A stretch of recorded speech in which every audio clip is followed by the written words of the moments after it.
There she is, spreading her wings a little bit. Windy day.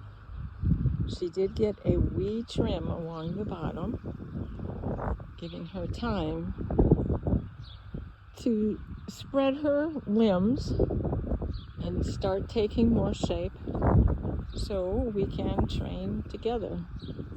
Both the Crimson Queen and myself did the weeding, cleaned up the thatch. Hopefully that'll be blooming soon.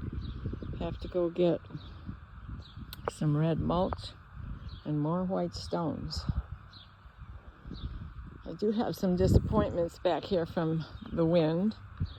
Seagrasses are growing up, trees and shrubs are getting bigger, but the arbor that I built out of the limbs from the trees that I had to get cut down because they had diplodia, well, this winter was very hard, and it rotted the ropes that I had it built with, and it all fell apart.